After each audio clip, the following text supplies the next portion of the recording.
sinusitis que quedó pendiente en la anterior clase, ¿ya? Por la exposición. Entonces, ¿qué es una sinusitis? Como bien saben, es una inflamación, va a ser secundaria, procesos infecciosos ya sean virales o de tipo bacterial. Normalmente son virales y normalmente todas las sinusitis que se dan son patologías de tipo alérgico, ¿ya? Van a cursar normalmente con una clínica de una obstrucción nasal, dolor facial, depende de dónde se va a situar la sinusitis, si es el seno frontal, seno maxilar, que son los senos que mayor preponderancia tienen a este tipo de patología, ¿ya? Y obviamente va a ser la cefalea, ¿no? En las imágenes que nosotros podemos pedir para hacer una valoración, como ya les dije anteriormente, tenemos la radiografía en proyecciones de Batters, de Cadwell y la proyección lateral, donde van a ser principalmente para valorar senos paranasales. Otra va a ser la tomografía, como bien veíamos, y las resonancias magnéticas, ¿no? Acá podemos ver un tipo de tomografía de corte coronal, donde hay ocupamiento del lado izquierdo de todo el seno maxilar. Entonces acá podemos ver que hay gran mucosidad. Acá no podemos valorar bien en este lado, pero sí en este, que hay un aumento de volumen o una gran inflamación de la mucosa, ¿verdad? Del lado derecho. Entonces podríamos decir que es una sinusitis bilateral, pero con gran ocupamiento de la neumatización del lado izquierdo.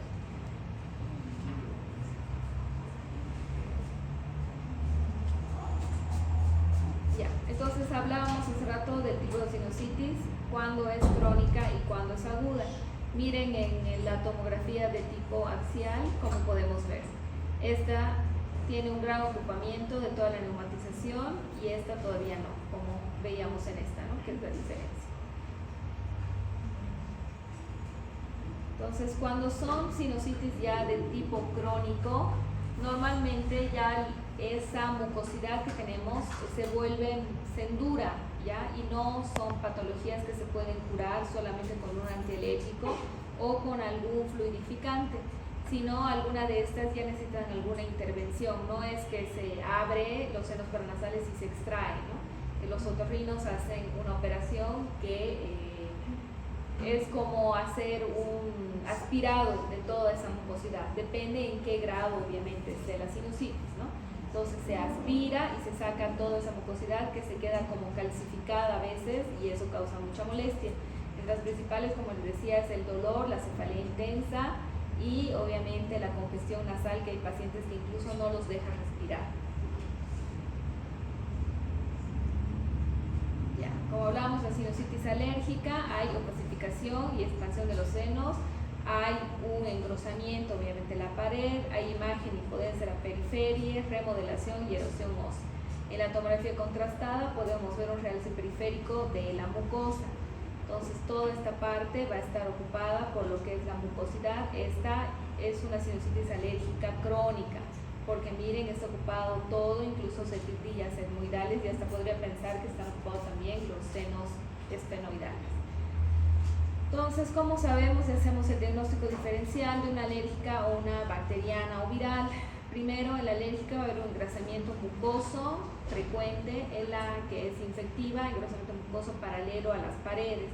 En la alérgica se van a presentar los conocidos niveles hidroaéreos, va a ser niveles hidroaéreos de forma rara, y en la infectiva sí es común los niveles hidroaéreos, con la congestión de la mucosidad.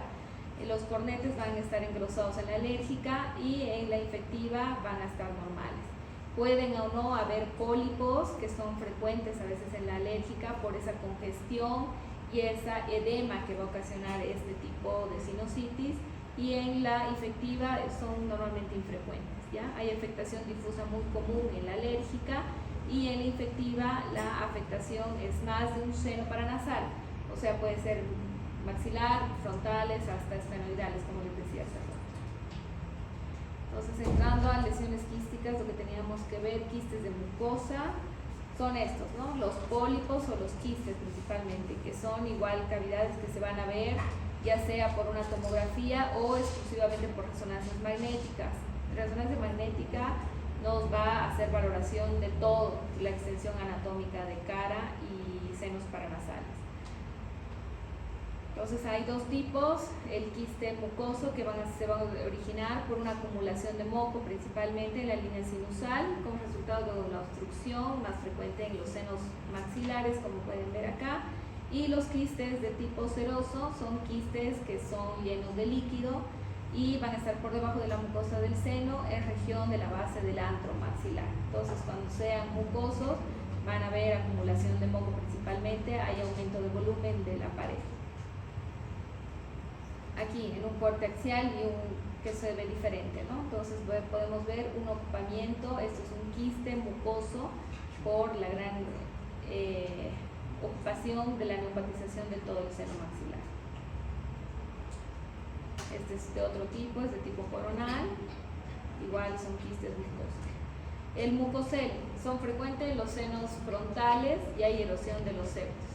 Al diagnóstico en una radiografía simple y tomografías vamos a ver igual ocupamiento de la neumatización del seno, va a haber aumento de volumen de la mucosa y principalmente se forma como un anillo, se puede ver.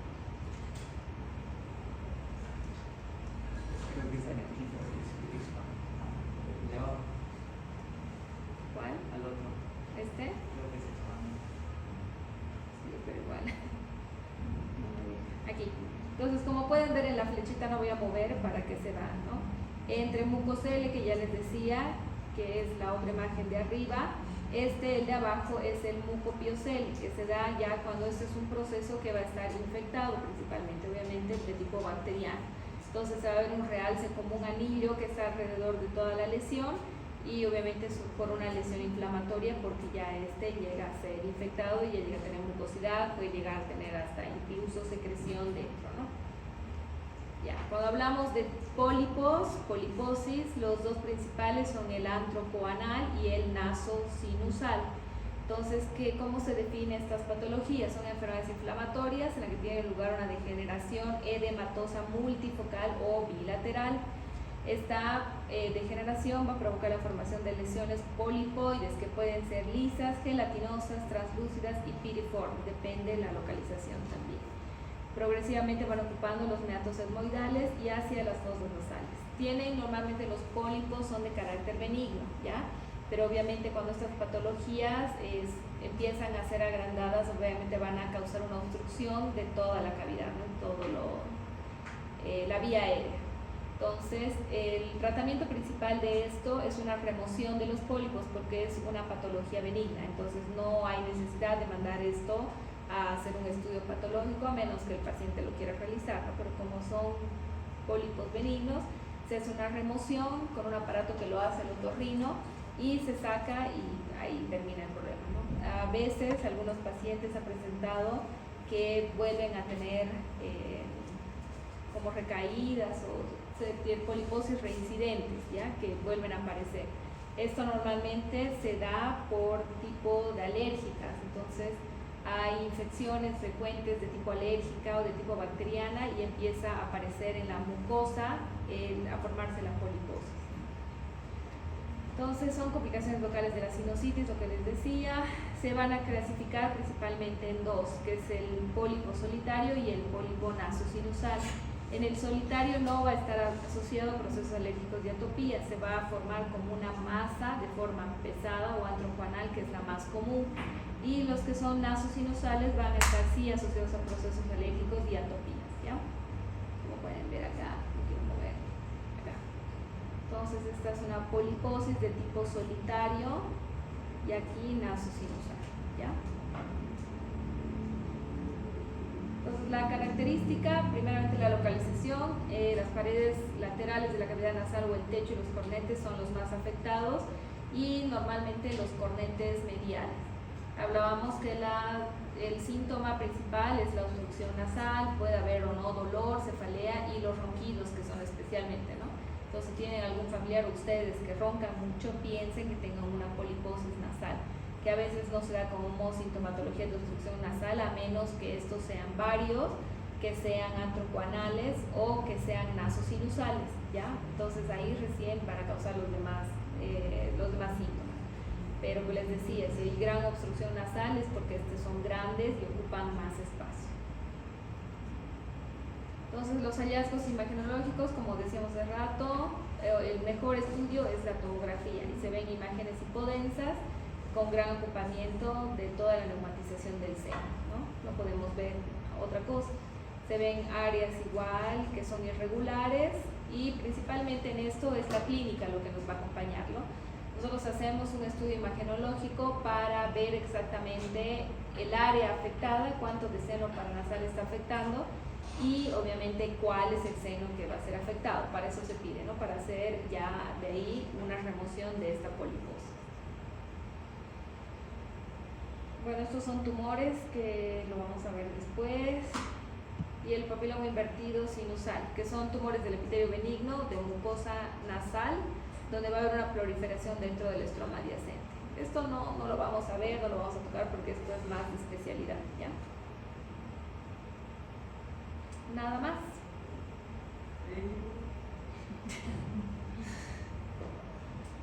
Entonces, hasta aquí concluimos lo que es, bueno, de mi parte, ¿no? ¿Qué grupo, ahora sí se acordaron, qué grupo va a exponer fracturas de cara? Macizo-facial, ya. Entonces ustedes tienen que hablar, como les decía, todo lo que es LEFOR 1, LEFOR 2, LEFOR 3 y otras fracturas, ¿verdad? Que son varias. ¿Hasta aquí tienen alguna duda? Lo que